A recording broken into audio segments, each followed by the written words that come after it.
because you're going to volunteer this information about the questions, Bob, I'm sure. Okay. Okay, anytime. Okay, Bob, why had you gone to Vancouver, and what were your first impressions of the city? I nowhere else left to go. I'd sort of run out of Europe. I was young, and I'd never been to North America. And one of my friends had gone there to Vancouver, and there was talk about jobs in the gold mines in the north, and that suited me. I'd just come out of working in an abattoir in Dublin, and I'd saved up. I knew I would only be there for 6 months, saving up enough money to get to Canada. And myself and my girlfriend went. We landed in Montreal, which to my dismay spoke French. You know, I mean, I knew they did, but you know, when I landed, and they actually do. You sort of, and so I jumped on a bus and we went across Canada, and ended up in Vancouver. And I was trying to find out information about going north to the mines. And while I was there, I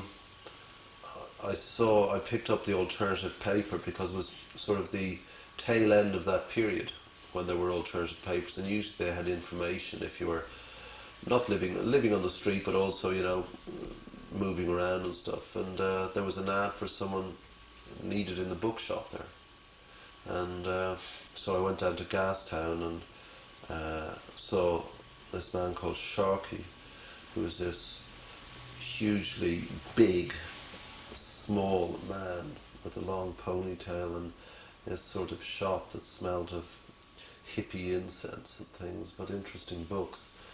And that was it. I asked for the job, you know. So what did you feel you had to contribute to the paper?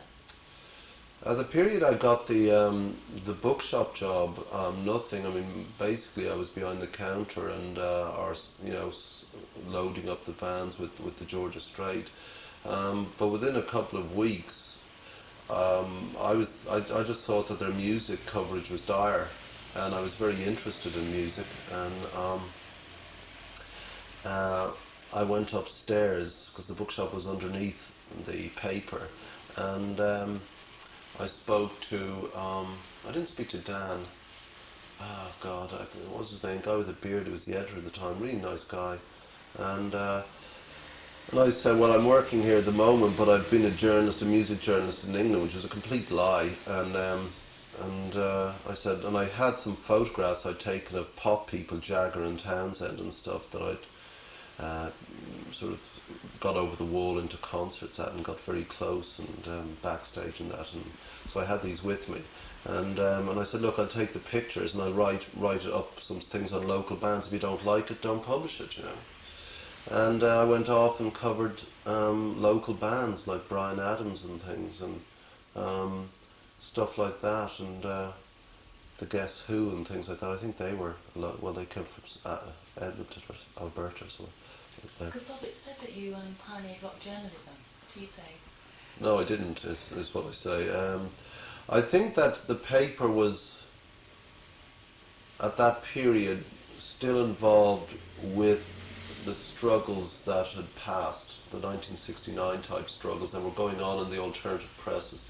And everyone was moving on. Jan Wenner was moving up to being a media tycoon. And there was that man in Detroit, I think it was, that John Lennon was actively supporting. He was part of the Detroit Free Press. I can't remember his name, John Sinclair. And Dan McLeod was connected with all these people by virtue of the fact that he was the Jan Wenner and the John Sinclair of this part of the world. But I actually thought, you know, that the Stray was a better paper than those in lots of ways. I thought the graphics, especially the cartoons done by, can't remember his name, I'm sorry, it was so long ago, very famous covers that he did, was just brilliant, and it gave it a look. And if this thing was to go on, I just thought then it had to move on. And I was very young, I was the next generation along. And one just looked at Rolling Stone, which was making its reputation largely initially on music journalism, and then piggybacking on that was this new journalism of Hunter Thompson, the Gonzo journalism and stuff like that. And I certainly didn't have, Rolling Stone was miles away ahead of everyone else, but there was no reason why a local underground paper didn't cover not just the local political scene, but the music scene. And so I started writing in a way I'd seen the English music press begin to start writing in. And it was very influenced by a man called Lester Bangs from Cream magazine. And so I started writing like that, and because the straight had no fear or favours with anyone, you could essentially write what you like. And so I did. And relatively quickly the music section of the paper developed to, I think, almost 50%, because I think people were interested in that. And also the fact that, as the big acts came into town, we were in effect the only music mag in town. You could get reviews from the big papers, but we were the only ones who could carry it in depth. And so it began to be taken seriously, I think, and I moved out of the bookshop and upstairs and sort of took on the role of music editor, if you like. And we did some things that were coups, like Elton John was, without question, it's bizarre, but as big as the Beatles in this period. We did cute things. We had competitions for like teenagers, and like a 15-year-old was allowed to go along to Elton and interview him and take pictures. And I remember running photographs of Elton, his head cut off midway. And he was brilliant. And, he was going through a tough time then, and was a lot of things, a lot of drugs and all that. But he was great with this kid. And so we did a lot of things that were fun and opened it up a bit, and people began to take it seriously, like the record industry in Vancouver and the radio stations, So it gave it some gravitas, I think. Bob, tell me about the working conditions on the paper. I loved them. Don't forget that I'd come out of crap jobs, since I left school. And here was the first proper job. Even though it was a completely sort of laissez-faire attitude to paying people and with regard to schedules and stuff like that. Having said that, it worked perfectly well because everyone wanted this thing to work. Everyone really liked doing this. And Dan was very much sort of the boss, and he was ensconced in this tiny little office, and he always struck me as being very Dickensian looking at the time, with these pebble glasses, and this long lanky hair, and he used to sit like this, and he'd pull his lower lip like this all the time, and be surrounded by papers like bills and invoices and stuff like that. So it can't be much fun. But it was for me, it was the first chance I had to just and implement the things that were going on in my head. And no one bothered me, and it was predicated on the fact that it would work. If it didn't work, then you moved on to something else. And, you were allowed to do this, and this immense freedom was fun. I used to love doing it, and it turned out I could write okay.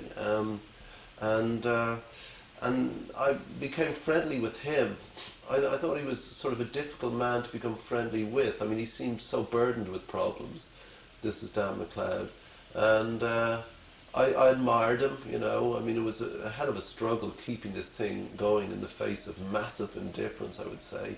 And, often it was a crap paper, but I just thought, one should support it because one should take an oppositional stance at all times. It's sort of your duty. And if he could make a living out of it, fair play to him, And so the conditions were absolutely perfect for me at that stage of my life. And I, remember it with immense fondness, and without the Georgia Strait or that period in Vancouver and the people I met, certainly everything else that happened to me, for good or ill, I don't believe would have occurred. Bob, what about Tom Harrison? He says you're a pretty mouthy guy. What do you say to that? Well, maybe he was the first one to identify that. Subsequently, other people have pointed this out. I'm opinionated, and worse, I'm dogmatic with it. And it's something that has worked to my favour sometimes and worked against me a lot of times. And it's not something that I think about, or that I'm aware of, or that I can curb even if I was aware of it. But at the same time, if we're talking about the Georgia Strait specifically, then it worked. I'm not afraid to get on the phone to people and behave in a certain manner to get what I think is required. And while I may be mouthy, I tend, as much as possible, to back it up. I tend to put my money where my mouth is. I mean, if I say I'll do something, I'll do it. If I say I think if we do this, then this will happen, I will do everything to ensure that it does happen. And with regard to the Strait, that was true. I thought that if we had a really good music section with really good writers and really good photographs and an excellent reviews section, a comprehensive record reviews section, I thought it would appeal to people who would normally be alienated by the paper. And I think that worked. And also I thought the notion of free distribution in campuses and stuff like that would work simply because you would overnight double or treble your circulation, and therefore your advertising rates would increase commensurately, but you would also get the advertising simply because you had greater distribution, and that worked as well. So for a period I became, I think, circulation manager or distribution manager, along with Nick Collier, a friend of mine who I met there and who came on board the paper, and the two of us used to go around in an old beat up Volkswagen off to Victoria and stuff like that and try and G up the circulation advertising, and that worked as well. So Bob, how important were the photographs? Sorry to interrupt. I have to look at this anyway. That's mine. Okay, carry on. Okay, that's good. We keep turning over. Okay. Okay, Okay. carry on. Bob, how important were the photographs, and specifically Dee Lippingwell's? Well, she's now become sort of Annie Leibovitz of Canada. yeah, What are your own they were recollections? huge. I mean, I was crap because I'd taken decent enough photographs in the UK, but I don't know whether I had borrowed a camera or something. Anyway, awful pictures I took. I mean, I still have some Georgia Strait somewhere, and I looked at the pictures and they're pretty awful. But Dee Lippingwell took some really excellent stuff. I mean, really it was the only place where people could go and not have to go through all the stuff about, the picture editor and the secretaries and all that. They could come up and see it, and if it fitted, it got pasted in if it worked. And it was down in Gastown. Gastown, I believe, is this big tourist area now, redeveloped. I mean, it wasn't then. I mean, Gastown was, drunks and, stuff like that. And it was a very vibrant life. And again, Dan, possibly as a precursor even to this development of this place, had moved in there and set up this shop on the wrong, literally on the wrong side of the tracks. I mean, the tracks were only a couple of yards away. And, I liked it a lot down there, and it again, that worked very much. You just felt a certain freedom that ideas were what counted, so long as the ideas had a tangible result in the paper's, success, which by no means was guaranteed. It was on a knife edge all the time, and so a person like Lippingwell or someone like that coming along. I remember Doug. Second name, Doug and the Slugs. He had a band called Doug and the Slugs. Came along. He was a brilliant cartoons. I mean, political cartoons, better than anything in the big papers. And this isn't me being emotional. I mean, it was true. I mean, often the paper just didn't work. There wasn't enough, or they were consumed with some local issue that really nobody was interested in. But at the same time, was fulfilling a function that the papers wouldn't take. It wouldn't challenge. And though it was, a gnat bite on, the elephantine leg of the state politics, it was still an irritant. They used to be very irritated by the Georgia Strait's persistence, and it still persists, and more power to it. And Doug has gone on to other things, and Dee Lippingwell has gone on to other things, and various other people, and so it was a good training ground. So can I ask why you left so suddenly?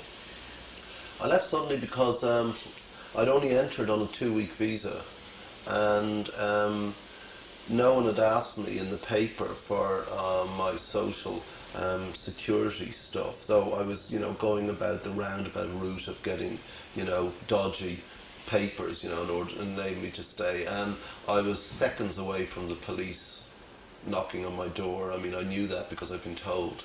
And I really didn't want to leave. Do you want to hold that? That's the door. So, you ready? I really didn't want to leave.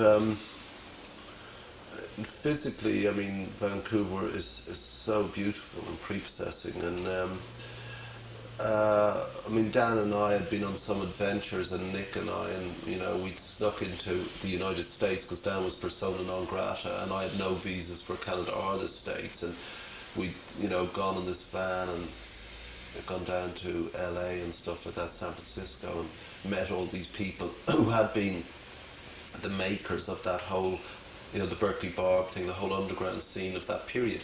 So it was extremely interesting for me, and I just didn't want to leave. I thought that here was a really, that you could really do something with this paper, and I'd started appearing on local TV and radio things because of the stuff I was writing and music, and that little tickle of fame,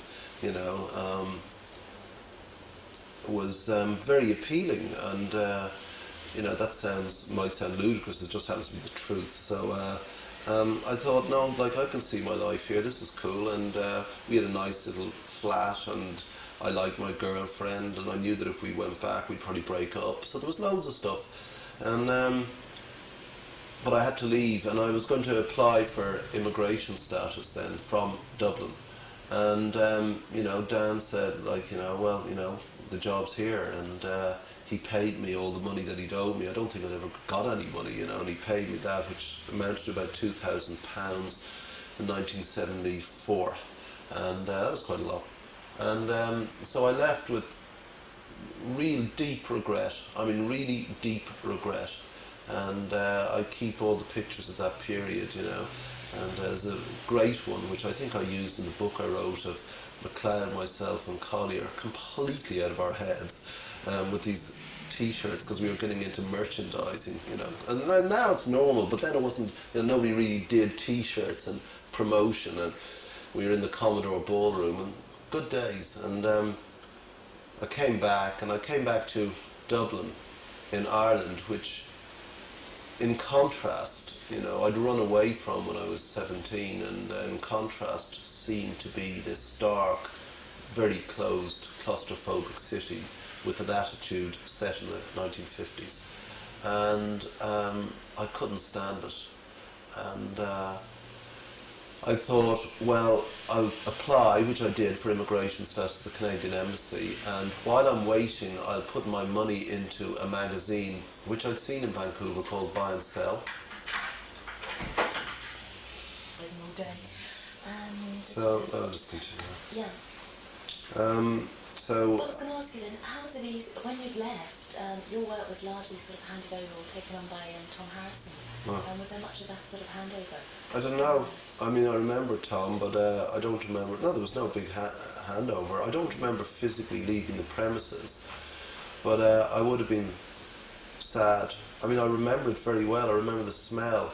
I remember the rooms upstairs, and I really liked it. I really liked the sound of the atmosphere. I remember it very well, and I remember the paste-up room. This was pre-desktop. I'm sure it's all desktop stuff now. And I missed it, and when I went to Ireland, and all my savings I'd put into this attempt to reproduce this magazine I'd seen there, Buy and Sell in Vancouver, which was a sort of second-hand goods free ads paper, and I wanted to do that so I could get enough money from that to support a music paper in Ireland, which there wasn't one, and I knew to do that I'd have to start something that would be commercially viable. As it turned out, this was the summer of early winter of '75. As it turned out, I met up with some old friends, and we started a band, and that summer we did our first gig, and I thought, I like this. So, well, why do you think the Straight has survived? What kind of influence or impact do you think it's had on the Porno ads, I think. That's why it survived. But what kind of influence do you think it's had on the Canadian public or the music industry? It's incredible how famous it actually is. I've always been asked about it whenever I've been back to Canada. I've been back a lot with the Boomtown Rats and subsequently, and they are very aware of it as a paper.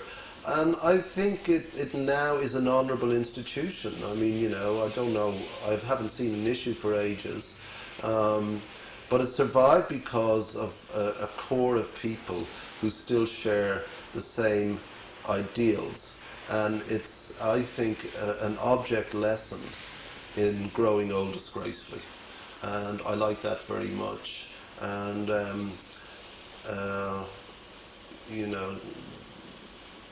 Dan, I think, has made some money, or at least I hope he has, because he certainly deserves to have.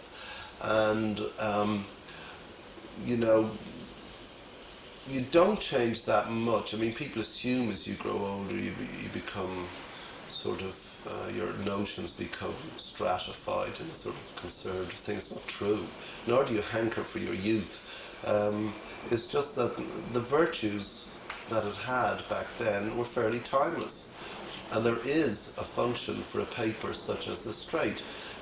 Rolling Stone continues to be an excellent magazine. The Village Voice continues to be an excellent magazine. They got massive funding because they exist in huge cities of the world. They exist in New York. Vancouver is without, in my mind, one of the two most beautiful cities, along with Sydney and, well, I suppose Venice and places like that, but of the New World. And it's a small community, and it's changed immeasurably since those days. But that is not to say that the magazine shouldn't exist or that its influence, and just as a sort of a little beacon there of endurance and foresight and basic curmudgeonly, objecting to most things that are. I think there is a word for that, and it slips me at the moment. That's its strength, and it's sort of embodied in this sort of quiet man with the floppy hair that keeps doing this, So in that way, it'll always be relevant, and it'll all have a purpose. When it ceases to be relevant, it'll cease to exist. I mean, that's it. I mean, the market is ruthless, and they've managed to slip and slide, to find a relevance to itself. And I don't know if it's grown any bigger or any smaller. It'll probably maintain itself, but just as it is now an institution, bizarrely, and I'm sure that as an institution would rail against itself. And indeed, there have been many internal conflicts, even in my day. And but when it comes down to it, despite all the names you've mentioned, it's one man's thing. And though he's been ably supported and abetted by the supporting cast, it's been down to Dan, and there isn't a living example in London, for God's sake, which had an incredible number of really good alternative papers. They just ceased to be when the moment passed. They didn't feel a need, or they didn't have an ability to adapt. And The Straight has. And, people thought it was a sort of funny name then, the George Strait ha ha ha, sort of hippie head name. And now it's just like a name. It's just part of the media firmament. And I'm sure just even as a name, it must be worth quite a lot of money for some media baron. But I'll certainly always remember it with deep affection, as the sort of launch platform of my life, not of my career, but of my life, for a crowd of people who managed to put up with me and let me get on with it. And because it seems quite successful and always epitomising the spirit of the time. Well, it epitomised the zeitgeist of its moment, but I mean, it wouldn't survive if it was mired in 1969 through to 74. It just wouldn't. I mean, not only was it a crap fashion period, and if you're flashing up pictures of what we looked like then, you will see that. But, the attitudes, I mean, it was changing fast. I remember enthusiastically writing about Roxy Music and Lou Reed and Bowie and those because, you know, they were considered very outre. And time was moving and changing. And, you know, in a lot of ways, though it was hippie-ish, it had managed the transition out of the politicised hippie thing, the Abbie Hoffman thing, which was dying a death then. People had moved on. The Vietnam War was rapidly coming to a close, which was sort of the fulcrum out of which this came. And it was moving into a pre-punk thing. And though you weren't aware of that particular zeitgeist, I think that the Straight reflected that pretty much. You know, its ethos was that. It was a considered view, but it got it, and it got it ahead of everybody else, and it just won't survive. It just will not survive. Just if it had stayed with that, it moves on with its time, and I'm sure it still will. I don't know who's editing it at the moment, but you know, it's a hard job and fairly thankless because you don't know who's listening or reading or whether there's any impact. Well, it does, and it clearly does because I've been asked about it for, what is it now, 23 years I've been asked about the Georgia Strait, both in Britain and in Canada. So something worked. So any favourite memories or special anecdotes? Well, I think I've done the favourite memories and the anecdotes. It's in my head. It's just a happy time. In my head, it's sorting me out. You know, I was living in a squat in London, and I was doing drugs I shouldn't have been doing, which weren't good for my head or my heart. And I'd spent a sort of drunken year teaching English in Spain and hoping that the desert would sort me out, and it did. I'd posited a direction, and that direction was going to be Vancouver. And Vancouver taught me a lot about what I was capable of doing without interference, which is what I'd always been looking for. Let me try these things. If you don't like them, fire me. Fine. Now that you know you've let me try them and you think they're okay, let me try this because I think this will work. And I didn't even have to ask at a certain point. It was just a given that I was part of the crew and that we all had one objective, that this thing that we liked very much can indeed be a very successful medium and little ship that we were all bobbing about on the sort of waves of the zeitgeist on. That's all I need. Well, thank you very much. It sounds like a really special place. It was great fun. But I mean, maybe more important for me than others who were there. For them, maybe it was a job. I mean, certainly a lot of journalists came out of that.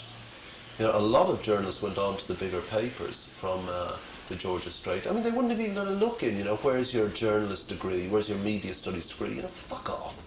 You know, can you write your own, you know, can you write for relatively little money, I can't pay you this week, that's okay, you know, and that was it. And so it was this sort of cauldron, if you like, of creativity, a cliche, but it was. And so you liked working around people who were sparking, you know, really doing it. I've always liked that. But, you know, there wasn't really, I didn't have an alternative. What else was I going to do? Go to the gold mines and make some money, you know. This was far more fulfilling. All right, yeah, sorry. Yeah. Come out of it. No, stay to your left where you were, Jane. Okay. Just, yeah. Just a little bit more this way. Good. Okay, just need you talking. Yeah, just tell us a story, Jane. I'm going to talk to Bob about his cough. But you want me to talk? Yeah, I need you talking. My non-cough. That's what you need to talk about. Tell us about how much you want to go to Vancouver now that you've heard about it. Well, I was very fortunate because when I was in my early 20s, I was travelling extensively. So, and I was working as a political activist in Tibet and Burma and Bangladesh. So I was very fortunate. And I don't think, however far I come away from that experience, either physically, in terms of, you know, being the other side of the world, or intellectually or whatever, I just remember it. So I can remember all the smells, just as you said. And I can remember being in Tibet, and it's a really hard time, like 87, 88, you know, because of all the carnage and slaughter and to do, you're just compelled to do it. Yeah. But then to end up in Burma after that was a real assault on Was the it? senses. Because Burma was having a bad time as well in 87, 88. Because of the currency was Were the colonels not in then, or wherever they were? Oh yeah, SLORC, the State Order of Restoration Council. Yeah, so they were all there doing their thing as well. So but I was very fortunate to get in there as well because some contacts that I'd established in Bangladesh. I was determined to get in to repeat the whole exercise.